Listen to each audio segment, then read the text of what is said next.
Welcome to part 2, and we're going to start with planning. So what's important to know here is that planning on here is manual. Like I've called it analog versus digital. When you plan on the iPad over here, it can connect to your Outlook, your calendar. If you're using a planner, you can connect that to digital places like Outlook. You can't do that here. This is an analog. It's separate from the world in that sense. It's integrated. It has integrations, which we'll go through in a tick. But if you're going to do planning on here, then you have to plan manually. That's the deal. It's static versus dynamic. Okay, it's dynamic for me. The way I'm defining that word is the connectivity of where if you do something on here, it shows up over in your calendar. That won't happen. That is not what this device is designed for. Think of it as electronic paper. It is electronic paper. That's what it is. It's not designed to be an iPad. It's designed for focus and, for that experience of dedication. Okay, and so that means you can't have stickers or attachments in a notes document. You can write. That's about it. What I've done is I've created QR codes inside of my documents so that you can grab your phone. I'm actually using both my phones at the moment, so you could grab your phone. If this had a camera, this one doesn't have a camera, but some of the BOOXes do. You could scan the QR code with your phone and it would take you over to wherever that link took you. So that's pretty cool. That's sort of one of my workarounds that I use for it. So planning is totally doable and possible on here, but the commitment is to planning in an analog. Whoa, where do we go? Hang on, let me go back here. In an analog way, a static way, using it as electronic paper. You can't, scrapbooking your planner won't work in here. It's just a functional planning. In fact, that's a great word. I love functional. I'm a functional planner, not so much a decorative planner.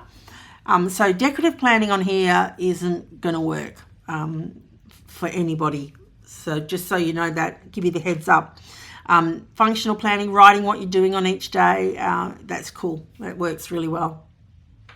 The reading experience, you've got your considerations. So if we go back out and we click on the Remarkable button, it's going to take us into the same screen, but that works. That's a dynamic button now. And we go into eBooks. I don't read on here much, so this is an ebook. You can do great things. The ebook reader, the e-reader, is really cool. It has it's not going to do your Kindle library in here, so it's important that you know that. And we know it's an ebook. See down here, see this icon down here? And when you tap on it, it says ebook.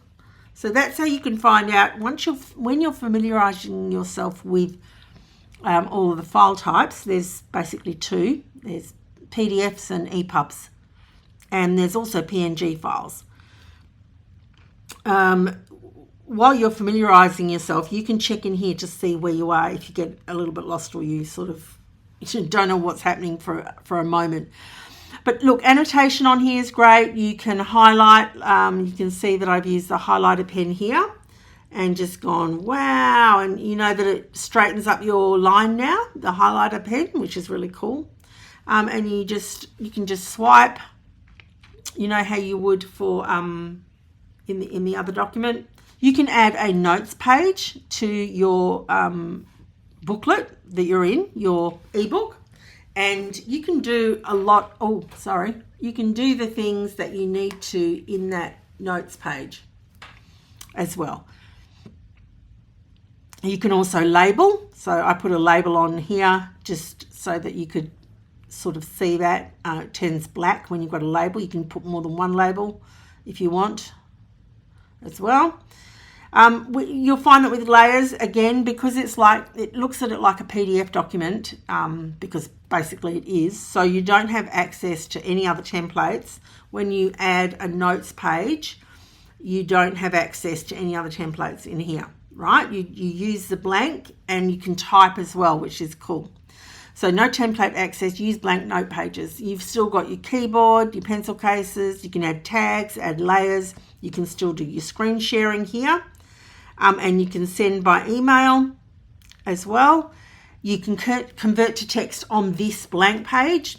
You just can't convert to text if you are writing here, and we're in marker mode, highlighter mode. If you're writing here, this is not text that you can convert. I'm just going to change it back to the selection array so I can get rid of that. So that's important to know. And you can't turn it landscape and read that way either. So, but yes, so let's go back to my notes on the e-reader, the reading experience. So yeah, you've absolutely got ebooks. You don't have lighting, so just know that. You've got page navigation, annotation, but your ebooks do need to be DRM free. So if you've got a lot that aren't, you'll need to go through that process before you can load them onto your Remarkable. So that's the reading experience, and we're coming through now. What is amazing, and just a few other things of note as we sort of, I think we're about halfway through. Focus. You don't get notifications. You can truly focus on this device. There's no dynamic connections in that way where you do something on here, it shows up online somewhere else for you. That's not what the Remarkable does, okay? I have a complete feeling of focus when I use this device. Absolutely. It is the one device. It doesn't happen with these two because I can connect this one a little bit because I'm not really using this one in that way. I've accessed the apps, the Google Play App Store, and I've got a couple of other apps on there now. So I live in Australia, so we have Coles. It's a bit like Walmart over in the US. And they've got, and I thought that'd be interesting. I haven't used it yet, but I downloaded it. I use Notion, so I downloaded that. I've put YouTube on here, but I'm not using it for YouTube. I just wanted to see what that experience was like. And let me just, I'm still playing around with the customization here on this screen. But so I'm not really using this device yet. So I do feel quite focused on this, but not as focused as this. There is no option to download apps on this device. So you are focused, and I feel that, and I actually love it. When I want to just think and write, this is my device that I go to. There's no interruptions in this space. I'm using that word analog as that place where it's separate in a good way. So I love that. You know what? I don't like that little thing, but what would look cool is to highlight that way. Don't mind me. Yeah, so the focus is quite special. Now the user interface and folder organization, I just wanted to mention it because the folder organization on this is really great. It's very logical. It's very comprehensive. You can do nesting, which is put folders within folders. It's very intuitive, and they regularly update. So let me show you. If I hop out and I go back, if I tap on the Remarkable logo, I can get back here. So you can nest within. So when I go into work, I've got my folders within there. And when I go into each of those, I can go, like if I go into YouTube, I've got more folders. That's called nesting, when you put one folder within another folder within another folder within it, like those Russian dolls. And it's very intuitive. It's very simple and straightforward. Simple is often the best. So I really love the user interface of it. You can see you've got your outside left menu, and you can go into all of those places. And then you've got your document drawer up the top, and you've got your inside left menu. So everything's very logical. Oh, here we go. We're using the marker pen. It's comprehensive, like it is sophisticated. You know, nesting and getting access to your folders it's really important to stay organized and decluttered. It's very good. It's very intuitive. And I have found that they do regular updates. Some updates don't have much in them. Some have more. It just depends on what they're improving at the time. But there is regular improvements, which is always great. I've gone through this with you already. I actually put that on a sheet of its own just to give you those specs. So the user interface, I think, is really cool. Quality. This is a quality piece of kit. I mean, let me take this out just for a second to show you.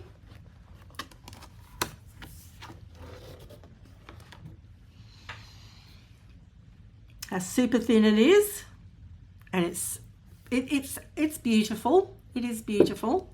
I never take it out, so it's sort of that's it there. It's lovely, really thin.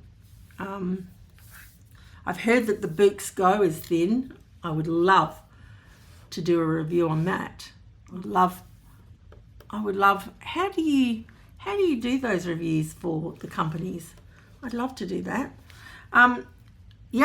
This is the new sleep. I haven't loaded up my sleep screens yet, but this is the new way that they are. That's the sleep screen. What am I trying to say? All right, so I've just clicked it back in. That's easy. Let's go back there. And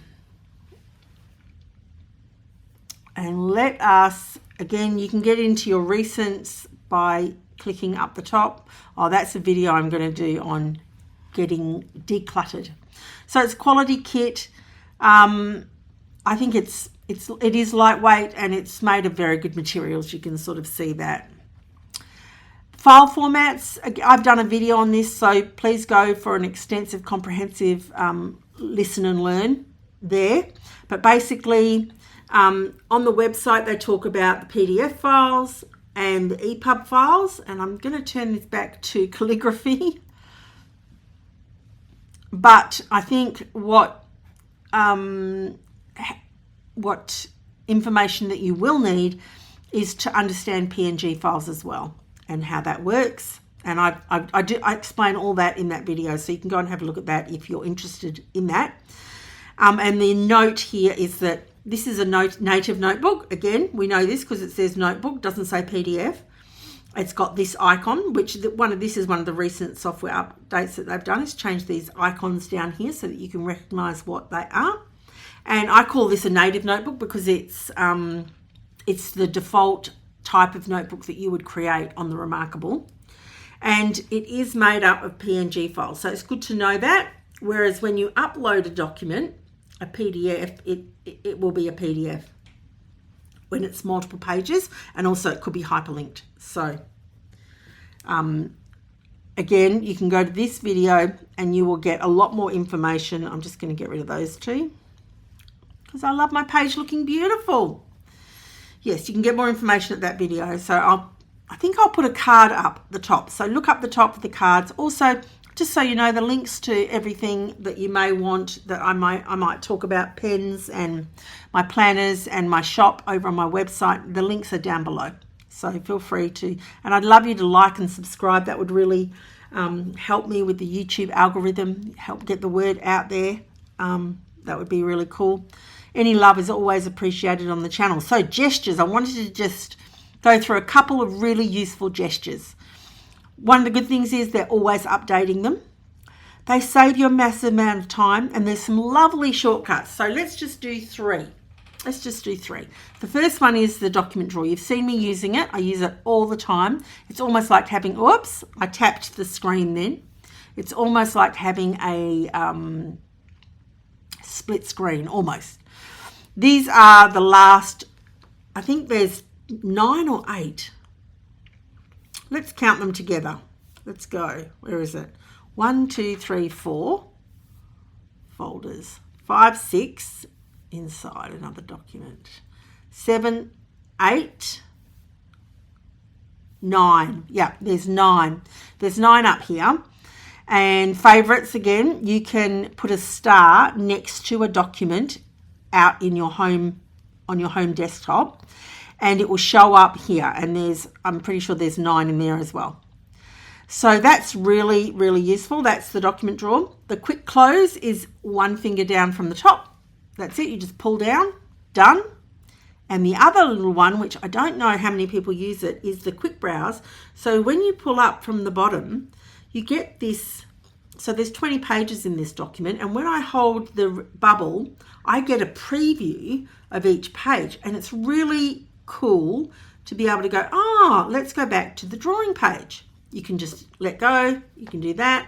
You're now on page 6 of 20. And then you go, no, hang on a minute. I want to go back to... Now, I've got my finger on the screen and it's not working. It's because you need to do tissue paper. So that's one of the... It's a learning curve when you do get your Remarkable, should you buy one. And how soft... The softer the better on this device. Not on here.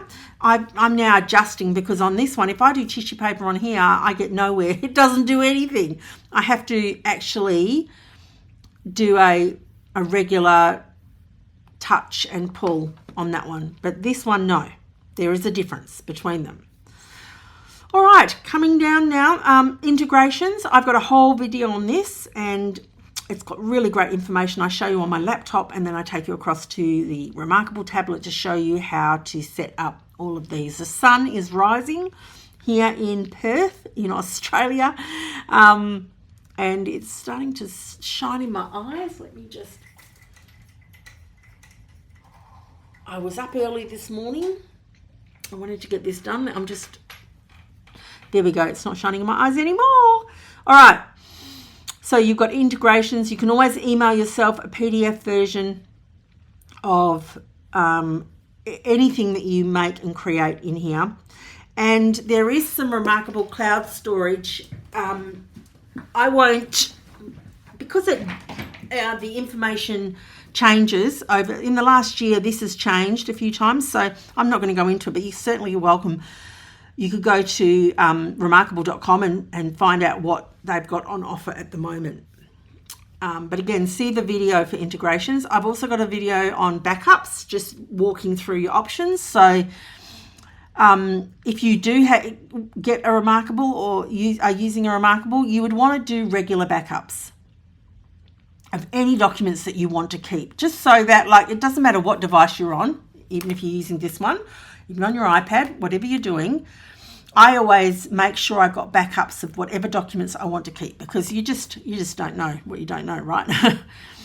And then again, you can go to my remarkable.com to see what their current storage rules are. It can be connected to that Connect subscription.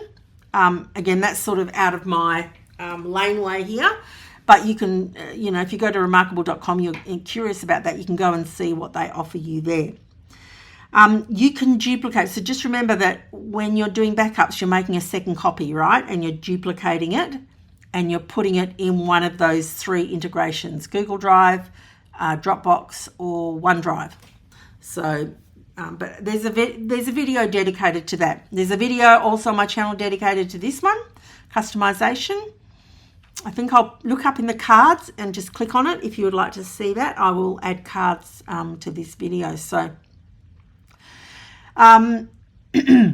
this is an advanced function. So customizing your sleep screen and customizing using custom templates for note-taking, these are advanced functions and they require a couple of steps and some extra knowledge.